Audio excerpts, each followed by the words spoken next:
Can Jake Paul become the next Floyd Mayweather?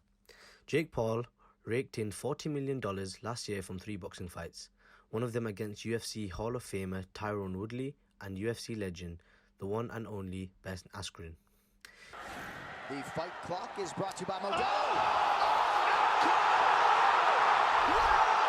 One of the greatest knockouts you'll ever see! He has even made the Forbes list of highest paid boxers alongside Anthony Joshua, Tyson Fury and even Canelo Alvarez. But how has this Disney star, as he calls himself, managed to make more money than real boxers fighting UFC fighters? Well, today we're going to break down all his marketing tactics that make so much money. Jake Paul began his career in 2018 when he fought YouTube star Comedy Shorts Gamer. It was a co-starring event where his older brother fought KSI and they sold the fight as UK versus US and brother versus brother. This was an amateur bout, but due to the numbers of the YouTubers' fan bases, it caught a lot of attention by the boxing world. With a TKO against Deji, Jake Paul was only just starting his boxing journey and was ready to take it to the next level. In 2020, he had his first professional bout against YouTube star Anisin Gibb in Miami. He defeated Gibb in the first round after knocking him down 3 times and the fight was stopped.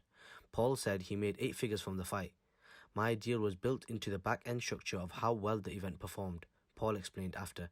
And the event performed incredibly well. In the post-fight interview, KSI faced off with him in the ring as the two have a strong hatred for each other, mainly being because KSI beat Logan 2 months prior to this fight, and KSI originally called out Jake first in 2018. Jake Paul, Logan Paul. This fight could potentially be the highest PPV event ever when it does happen, as fans have been waiting for years for it, and also both of them have grown more influential over the years. But it was in 2021 when Jake Paul's career really started to take off, as he announced he would be fighting UFC star Ben Askren. Ultimately, it got more people to talk about him, as many fans thought he would never be able to win this fight. It also took him to another level, as he would be the first YouTube boxer to be fighting an actual fighter in the ring, even though Ben Askren is not a knockout artist. Before this fight, he even called out Connor McGregor, saying, "You ugly fucking bald bitch!" This made him an enemy of UFC fans, but ultimately put more eyes and attention on him, which proved to have more advantages, as he's now in the Forbes list. Jake Paul has copied Mayweather's blueprint and taken it to new heights. Make it happen. I'm my own boy. One night. Got your hat. Got your hat.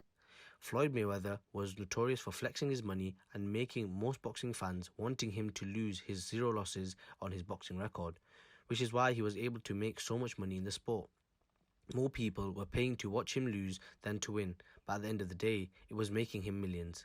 Jake Paul has done this in a similar way by stepping up his level of opposition and then saying he is not only a Disney star. He is what Andrew Tate had to say about him on the Fellas podcast. I understand that he is very, very smart, even with his marketing angle. I'm just a YouTuber. You're not just a YouTuber. You're a full-grown man with the best coaches in the world who's dedicated. Jake Paul's genius marketing strategy has put him in a position ahead of most boxers. Do you think he can become the highest paid boxer? Let us know down below.